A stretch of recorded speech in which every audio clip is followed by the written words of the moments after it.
What's up, everybody? Welcome to BODS Mayhem Hour. I'm your host, John the Bod, a.k.a. the Bod Father. I have a good friend sitting here with me right now from the local band here in Kentucky, Eastern Kentucky, that is, Josh Crum from Downtrend. I'm glad he's here with us this evening, and looks like everybody else just, I don't know. Well, we got a couple with day jobs, and we got one lives about 4 hours from here, and we got another one that's actually homesick listening. So, JD, get better, man. Need you out here with us. JD actually was the very first interview I did here on BODS Mayhem Hour, so if anybody's listening out there, which I know they are, you might want to jot that down because that may be a question for a prize giveaway later on in the future on the show. So keep that in mind, that JD Hall was the very first interview that I did here for BODS Mayhem Hour. And like always, I'm a big supporter of Downtrend. A lot of the local groups right here I'm a big supporter of. I always try to get these guys out as much as I can. But Josh, what's going on now with you guys? I mean, you guys had some departures, this and that. I mean, it's been a crazy past 2 years, man. It's we've had a couple band member changes. No ill will, nothing hurtful, but just some of the guys thought it was time to move forward. You know, we got one, our old drummer Jay's good dude, man. Jay wanted to focus on school a little bit, and you know, who can blame him for that? Brother Jeremy, he's kind of a similar situation. Just wasn't feeling it anymore. Decided it was time to move on. So we added Brandon Akers. He's from Floyd County, Kentucky. He's playing bass. And JD Hall from Dreadfall, who's well known in that area. JD's actually won national drum competitions. He's got a little bit of a resume, to say the least. He's sitting in on drums now, man, and things have been great. We've been having a good time working together, and we've already started working on new material for the next album, even though our last one has yet to be released. You guys have actually played a lot of shows here recently. You guys are going to the Phoenix Hill Tavern in Louisville, Kentucky, August 23rd. And you guys just recently played with a band over in Huntington. Let's talk about those guys a little bit. Yeah, we've been playing some spotty shows here and there. We're mostly working in the new guys. You know, JD. He actually, to be honest, the first time we jammed with him, he knew the material. But you know, you want it to be as tight as possible. You don't want to just rush into getting out there and playing in front of people when he may not know the songs as well as he might. But JD, the first rehearsal, man, I gave him a typical set list that had 10 songs. He came in, he knew all 10 of them, and it blew me away. But we're actually playing about one show a month right now. Just kind of laying back, but we're using a lot of that time to write new material. You know, the Downtrend history and the classics are still a huge part of who we are, and we don't want to ever forget that. But at the same time, we have 2 new band members, and we want their legacy to be a part of what we're doing also. So we're working on writing some new songs. We've got 2 or 3 written that we've actually been playing out live, and we're proud of them. And let's not forget, you know, Jay and Jeremy are phenomenal musicians in their own right. They can rock out with anybody, so best of luck to those guys, which I know they're going to be playing music somewhere. And they're good dudes. You know, they're good dudes. Oh, definitely. And we got some more things to talk about here in just a minute, but we're going to get back to playing some music here. Actually, we're going to let Josh tell you about the song that's from them. Well, I'm getting tongue-tied already, everybody. All right, I think we're going to play a track called Get Wild. Get Wild. That's from our forthcoming CD, One Stop Sin Shop. One Stop Sin Shop is a bit of a riddle. We have had this album recorded for 2 years, probably finished for 2 years. Started working on it about 3 years ago. We have a lot of record label issues. I love the guys at the record label, and I'm not just saying that from a standpoint of being politically correct. They're good people.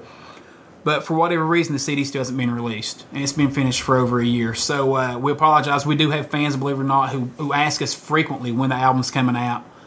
I apologize for that. The band apologizes for that. It truly is out of our control. You know, when you sign a record label contract, you're kind of at their mercy. Mm-hmm. You know, I'm a huge Black Sabbath fan, and their newest CD, 13, some of the album titles were changed by the record label. Sometimes that just happens. Really? Yeah. I didn't know that. Mm-hmm. Wow. And you know, you just got to do what you got to do. But we are writing new material in the meantime. I'm just curious to see which one comes out first, our new stuff or the stuff from the record label, because the new stuff will probably be independently released. I mean, do you really care which one comes out first, though? No. Of course, we'd like to see the album that's finished get released, and the timetable would make more sense, you know, but, you know, it is what it is. Guys, I'll tell you what, we're going to listen to some music here. We got Downtrend's song coming up called Get Wild, and then we'll be right back with Josh from Downtrend. Thanks for tuning in to BODS Mayhem Hour this evening. Thanks, guys.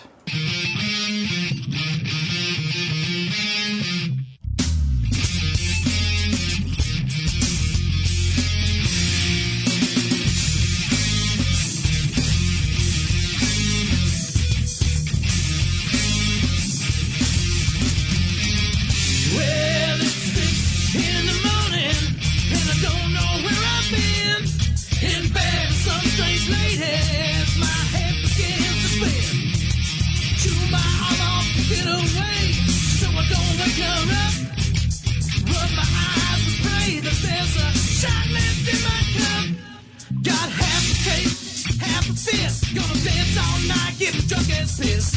Hey, pretty lady, won't you look my way?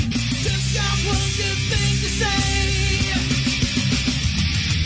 Gonna get wild tonight. Get wild tonight. Get fucked, get drunk, get high as hell. I'm so fucked up, mama, can't you tell? Let's get our buzz on and hit the club. Here's my glass, I better fill it up. You know that I'm gonna treat you right. Come on, come on, come on, come on, let's get wild.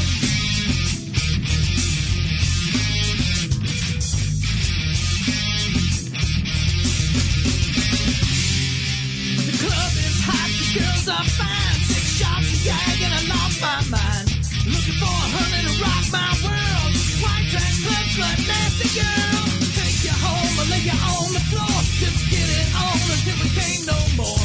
Sexiest thing that I've ever seen. I need my fix, I'm a pussy fiend. Half a cake, half a fist. Gonna dance all night, getting drunk as piss.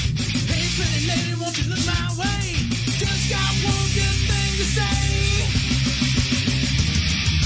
Gonna get wild tonight. Get wild tonight. Get fucked, get drunk, get high as hell. So fucked up, mama, can't you tell? Get our buzz on and hit the club. Here's my glass, I better fill it up. You know that I'm gonna treat you right. Come on, come on, come on, come on, let's get wild.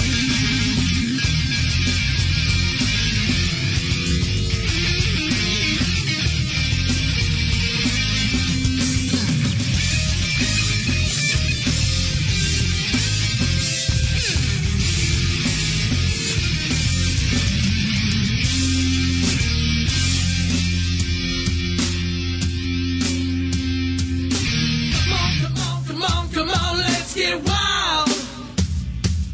Come on, come on, come on, come on, let's get wild. Got half a case, half a fist. Gonna dance all night, getting drunk as piss. Hey, pretty lady, won't you look my way? Just got one good thing to say.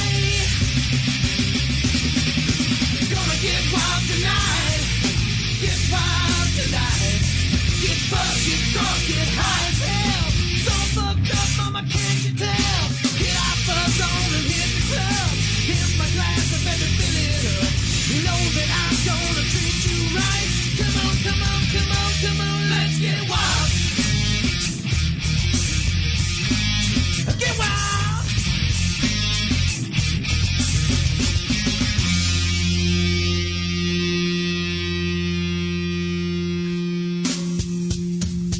Downtrend's gonna make ya get wild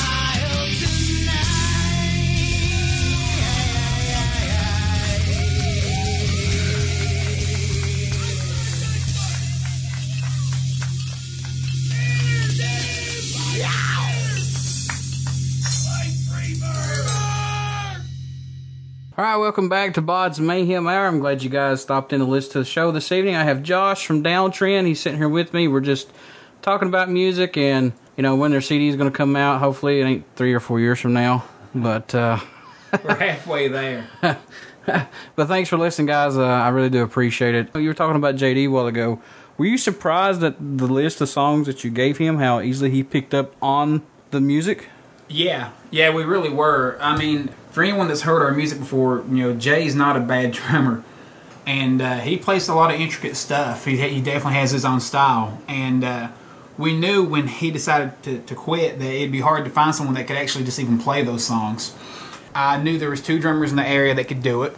I messaged them both, and when JD heard it, he said, "Man, just give me a week to listen to these." He said, "No, I'll be back to you."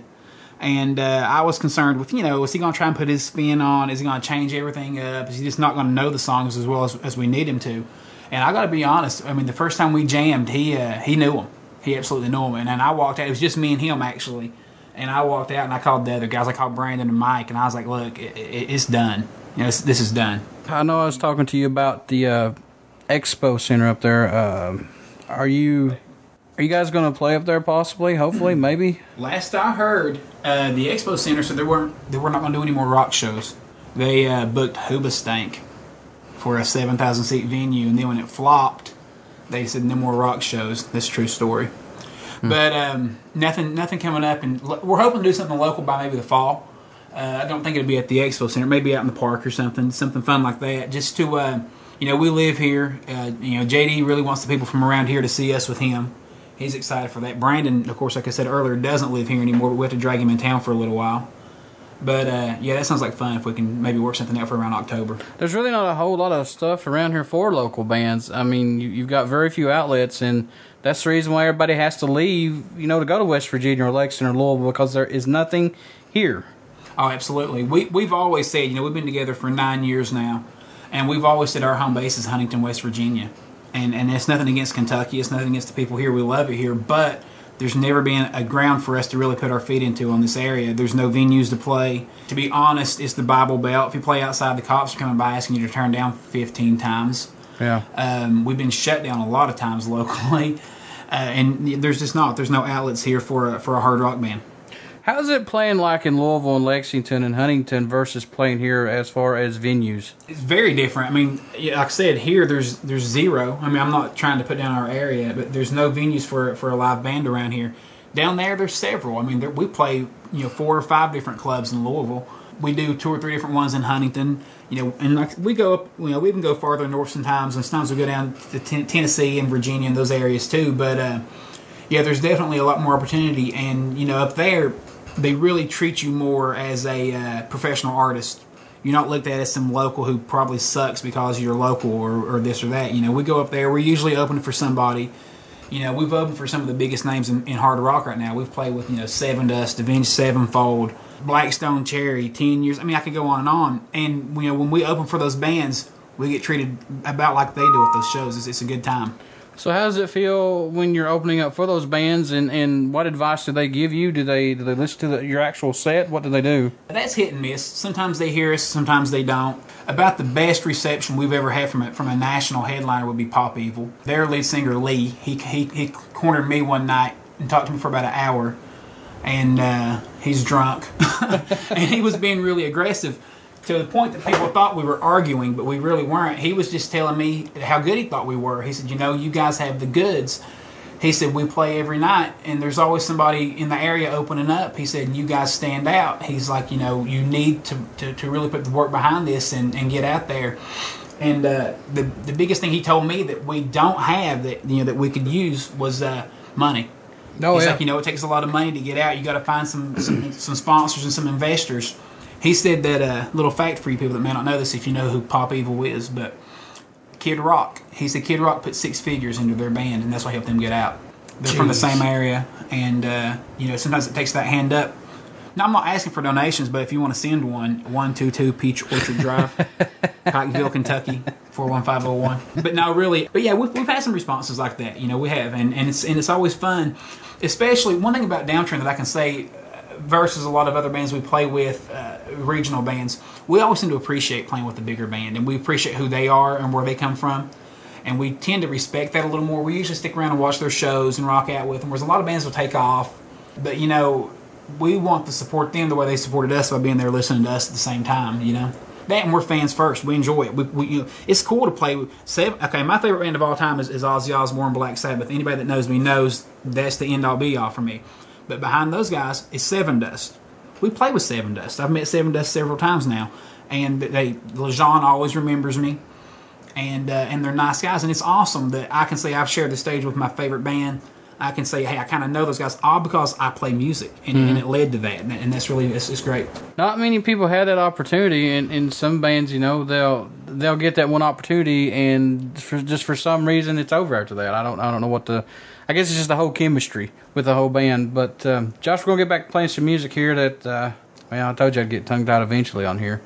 But we're gonna get back to playing some music, and then we're gonna come back and talk to Josh from Downtrend. All right, welcome back to BODS Mayhem Hour. I'm sitting here with Josh from Dwntrend, and I'm still giving him a hard time about the CD not coming out. Yeah.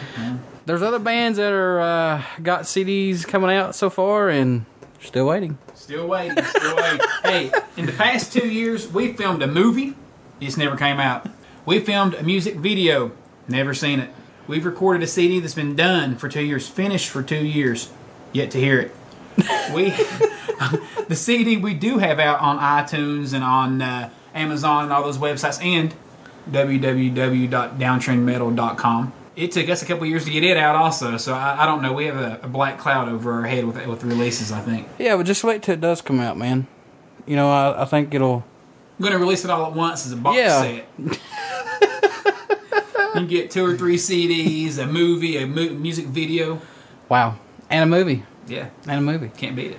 Of course, you're a Black Sabbath fan, as I am. But oh, yeah. What do you think of the new 13 album? Man, I love it. I really do. My poor girlfriend, she's heard about this crap every day for 2 years now. But, you know, in my mind, it's the biggest release of my lifetime. I'm 33 years old. It's been 35 years since Black Sabbath released a record with Ozzy Osbourne. Yeah. And, I mean, I'm not trying to just gloss it up, but it's better than I thought it would be. It really is. Like, I thought it would scratch that itch. I thought it'd be like, hey, it's new Sabbath. It's good for a new Sabbath at the age of 65. But no, it's good. It's good Black Sabbath. Mm-hmm. And another thing, too, is, you know, like you said, I'm 33. So 1979 was the last time a Black Sabbath actually put out an album. So... You know, with Ozzy. Yeah, with Ozzy, of course. But I think it's pretty cool that I'm living in a time era where it came out with Black Sabbath and Ozzy. So I think that's really cool. I did see where Ozzy had said that he could die happy now. And I believe that. You know, that's a strong statement coming from, you know, one of the icons of metal.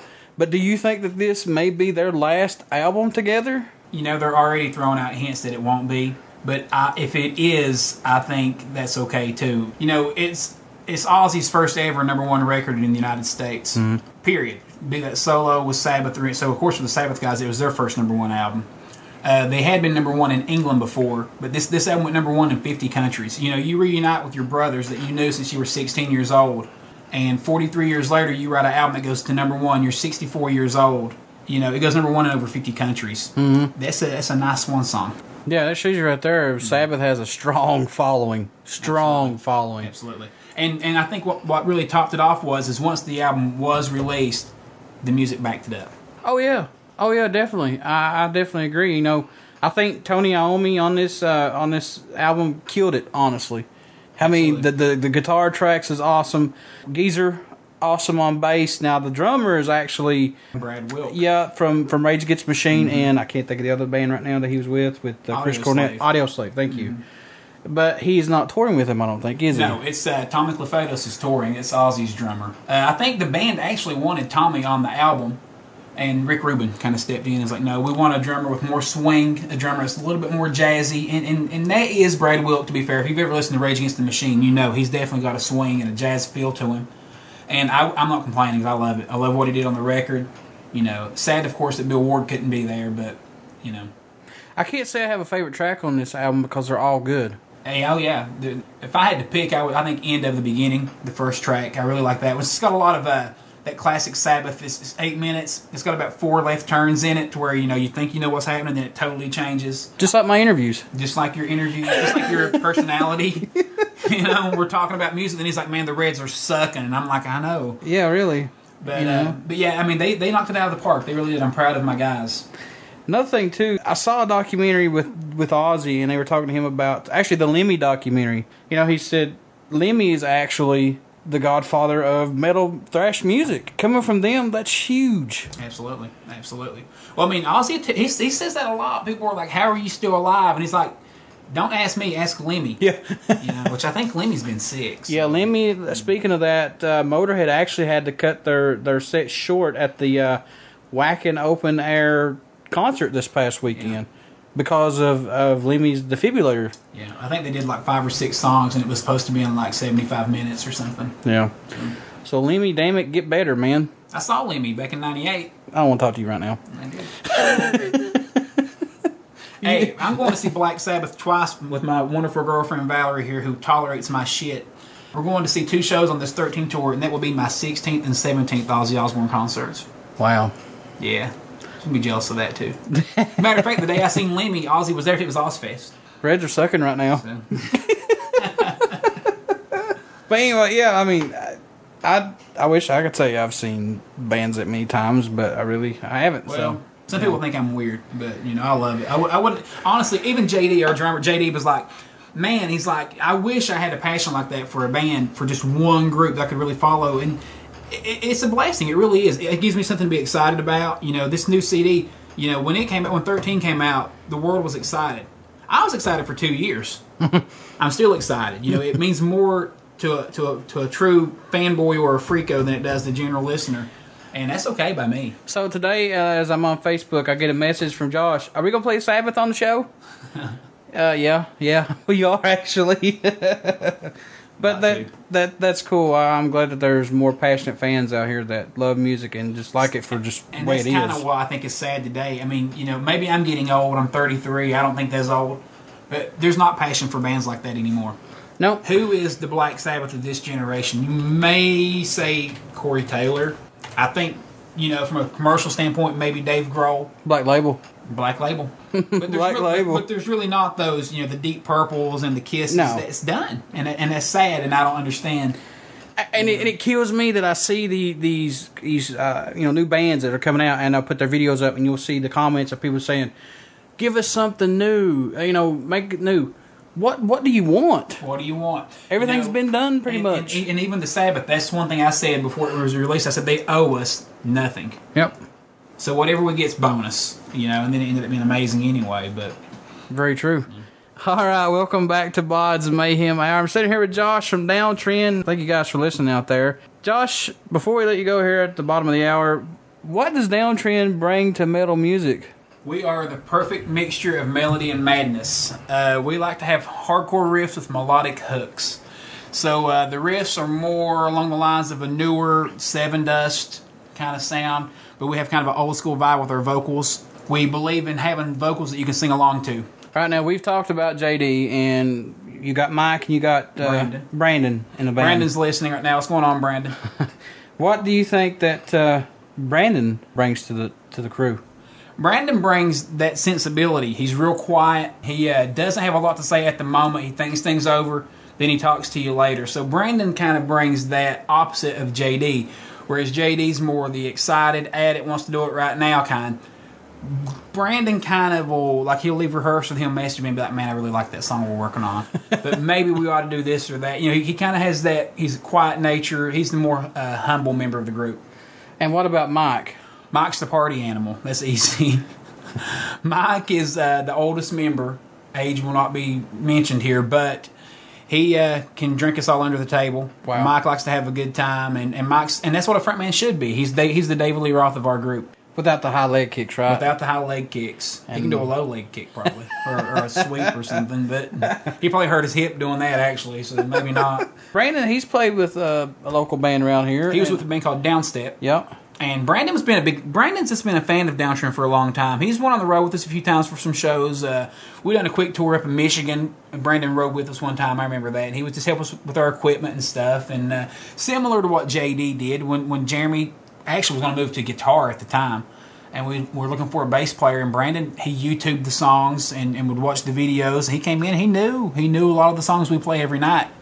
And, you know, talent is one thing. And Brandon's got talent. But more than that, when you're looking for a band member, you're looking for a desire. You're looking for someone that shows you a passion that they want to be there, that they give a damn if they're in the group or not. Mm-hmm. You know, and that's something JD also had over a few other people that had auditioned to Downtrend for the drum spot too. You know, you want somebody that's excited for the job, excited to do it, and has as much passion as we do. And you know, the bottom line is there's no money in it for a band at our level. There's just not.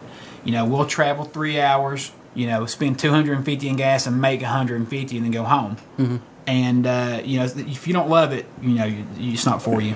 Now, you've got a one-stop sin shop. I told you I'd screwed up. Yeah. That's still in hiatus right now, but you said you guys are writing new stuff. Let's talk about it. What is it different than the one-stop sin shop? I mean, what's it? Yeah, the new stuff really is different. We got two different members. You know, like I said, we got Brandon and Mike. This is the first time we've really written with those guys, or Brandon and JD. I'm sorry, Mike's been in for a while now. And it's the first time we've written with those guys. JD's a different style drummer than our old drummer was, Jay. He's just got his own style. You know, it's like any guitar player, any singer. They got their way of doing things. So he's a little more straightforward, I think. Also, Mike, a lot of people don't know this, he can just play the shit out of a harmonica. And for years, I've wanted to work that into the group and just never could kind of figure it out. Well, I wrote a song called, the music to it, it's called Roll the Credits. Mike wrote the lyrics. But I was in the shower and it just kind of hit me, that's our song. So now you're kind of hearing more of a. It's honestly, I would call it a little bit more southern metal. It's kind of Downtrend from before meets Blackstone Cherry. Like Texas Hippie Coalition calls it dirt metal. Absolutely, Texas Hippie Coalition's a good reference to what that music sounds like. Yeah, Texas. And those are good guys too. Hey, have you guys played with them? We have played with those guys. And Boba Flex, I mean... Oh, yeah. We play with Boba Flex all the time. They're from near the area where we're from. They're in West Virginia, but Boba Flex is kind of our, hey, look at those guys, because they tour the world. Boba Flex is about the hardest working band in the damn industry. I mean, I don't know if everyone knows who they are, but they work hard. They play every night. And they've been screwed by record labels in the past. Now they're just releasing them on their own, and their new shit sounds good. They're all over Octane right now. Their new single, Bad Man, is everywhere. I've actually have that on here from the record label to play from. Yeah, well, maybe we should play that later. It'd be a good connection there. That's what I was going to do. Yeah. I need to just host this show. You just need to go on your little tweet stuff and yeah. Get on my little Black Sabbath message board. And, but they're good guys. You know, Bubble Flakes, a lot of people... Bubble Flakes is one, they're hit and miss. Either people love them or they hate them or they don't know who they are. Yeah. And, you know, where we're from, a lot of people truly don't know Bubble Flakes. And we used to get asked all the time, like, why do you guys play with them so much? I'm like, just come to one show. A, they're kick-ass. They're one of the best live bands you'll ever watch. They're talented as hell. They know what they're doing. But B, packed house every night. You go play with those guys in West Virginia, it's full. I don't care. And what more do you want as an opener than to play for a full house? Tell you what, I got to see Bubble Flex, I think around 2000, 2001 at the local Bazooka Fest over in Huntington. They were on the bill with Seven Dust. They were on the bill with Earshot, and Earshot's been around for a long time. Yeah, they have. And, I mean, they did an awesome job. Their music's still good. I mean, they've been through lineup changes just like everybody else has, but it's like I said before, it's all about the chemistry. You've had them on the show, right? Oh, yeah. I thought so, yeah. Yeah, I like Bubba Flex a lot. Their music's diverse. They've got their heavy stuff, then they've got their slow stuff. It's good when you see a band that can mix stuff in, and not just like every song is, wait, wasn't that on the last track? Absolutely. And another thing about Bubba Flex, they don't really do this anymore, but when we first started playing with them about 7 or 8 years ago, they would actually switch instruments on stage. Yeah. So like the guitar player would go sing, and the singer would go play guitar, and then, they would just interchange it like that throughout the show. They've kind of gotten away from that now. But that was always interesting to watch because it's different. Guys, we're going to get back to playing some music before we end the show here in just a little bit. All right, guys, welcome back to BODS Mayhem Hour. Thank you all so much who's out there listening in the chat room and who's out there listening on the app that we have. It's the TuneIn app. You can take it on your iPod, your iPad, wherever that you listen to the shows on, or, whatever that you listen to with. But I'm sitting here with Josh from Downtrend. Josh, what else do you guys have coming up here shortly, maybe? Well, first, let me ask you. Cat Scratch Fever just played. What's that about? That's the Paranormal Divas nightclub. We got some shows coming up. Like I said, we're going to be in Louisville later in the month at the Phoenix Hill Tavern. It'll be our first Kentucky show since JD's joined the group, so we're looking forward to that. Like I said, we're still writing new material. Honestly, I think what we're going to do is work up enough material for a little bit of a little EP, maybe 4 or 5 songs, and just release them independently. Like I said, we love the record label. They're great guys, man. But, we'll probably get it out before the other CD comes out. And that's sad to admit, but it's the truth. But our main focus right now is really just tightening things up, working on new material. You get kind of in a funk when you have an album that hasn't been released. You don't really want to write new material because you're like, well, this hasn't been released yet. Why write? Then when it turns into 2 damn years, make a double CD. You feel a little burned out. Maybe make a double album. Yeah. It's a good idea. So how can people get your merch and stuff? How can they keep up with you all? You can definitely check us out on the web at www.downtrendmetal.com. Appreciate Brandon, the bass player, for keeping up with that site. It's a really good-looking site right now. It's got links. We're on iTunes. We're on Amazon. We're on Rhapsody. We're on all those things. You can go pick up our music there. You can follow us on Twitter at downtrendmusic.com. And, of course, we're on Facebook and Reverb Nation and all those kind of sites like that. So, what kind of merch do y'all have out right now? Shirts, whatever? I mean, what do y'all have out? Yeah, we got 3 or 4 different shirts on our website. We actually have 0 in stock because I got this great deal worked up with the local company that whenever I get an order, I can just go down and pick up 1 or 2 of them and walk out. Wow. And send them to whoever the purchaser is. So it saves me of having to buy a bulk of 150 or 200 at a time. So that helps all of us out. And it helps keep the cost down for you guys, too. I think So there you go. I think that BODS Mayhem Hour should put some type of festival on here for local groups. I think that'd be a good idea. I've been pondering it for the last year or so.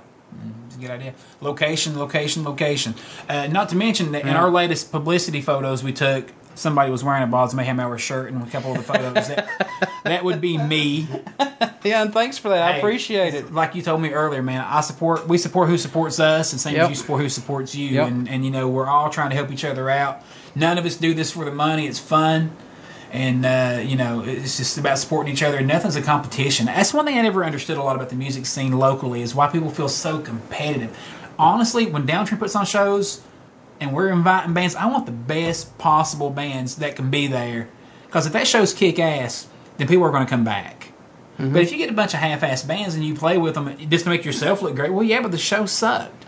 And the same thing is happening right now, really, to the music scene in general, nationwide, with the ticket sales and all that kind of bull crap that they're making bands do these days. You know, you'll have a big band, then you'll have 3 local openers where they had to sell tickets to get on the show.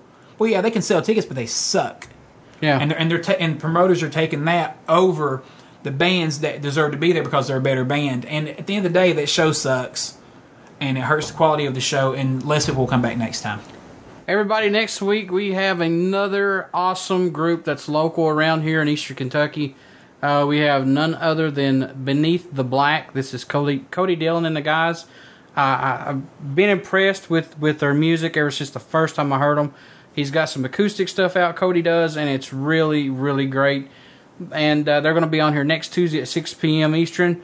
Tell you what, Josh, we got you guys coming up right now with Madness Darkness. I really like this song because it puts me in mind of it's about Seattle. It's about the whole grunge scene. Mm-hmm. So let's talk about that before we get you out of here and play this song. And then, sure.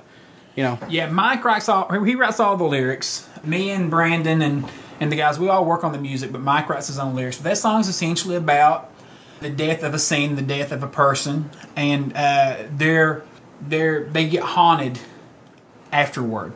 So it's like, for example, like the ghosts will haunt the folks that were there after them, and that's what that song's kind of about. And it's about a suicide note. It's good stuff. Yeah, it's a good song, and we're gonna play it right now. This is Downtrend with Madness Darkness. Thank you all so much for being part of this. It's not about me. It's all about you guys and the music that's brought to you all, and hopefully you guys can find some new band that you like to go listen to. And once again, I support all the bands that's on this show. Thanks, guys. Have a good evening. And, hey, come back next Tuesday and listen to BODS Mayhem Hour. An Olympia, Washington millionaire was found dead this morning of an apparent suicide. Mercer Island Estate. Crews are on the way to the scene. We'll have more on this story tonight. Back to 76.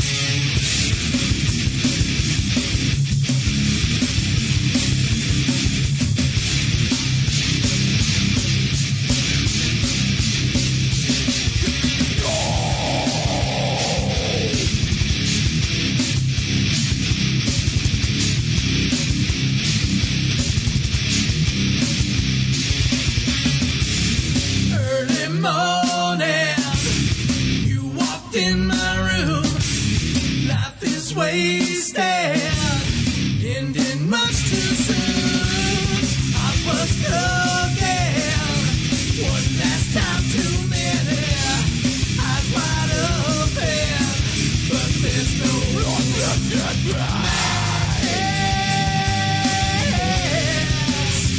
it's all around you. The darkness.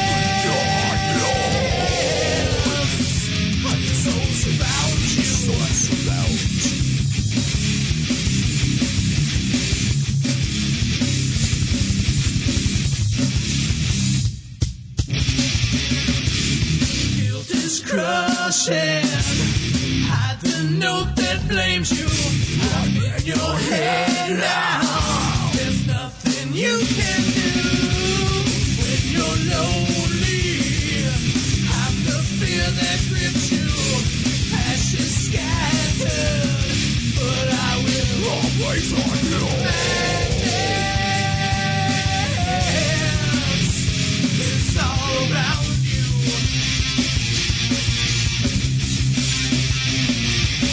Darkness.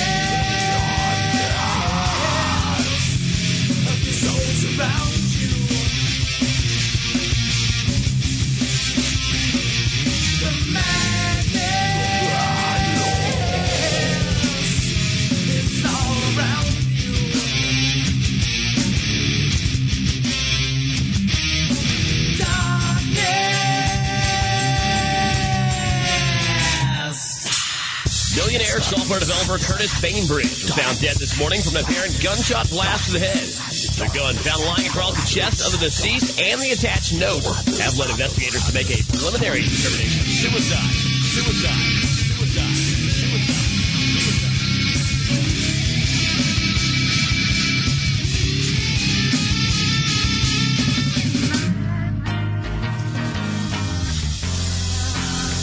It's all around you.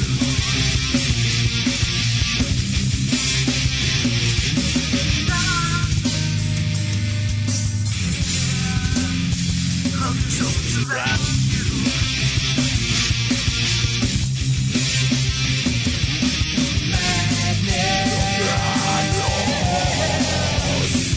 It's all around you.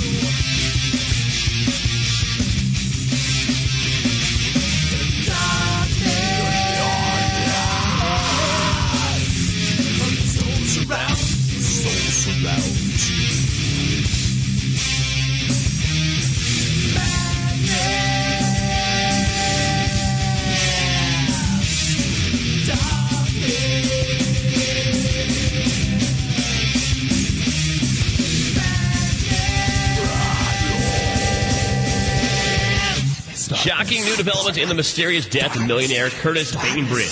His estranged girlfriend and sole beneficiary of his fortune.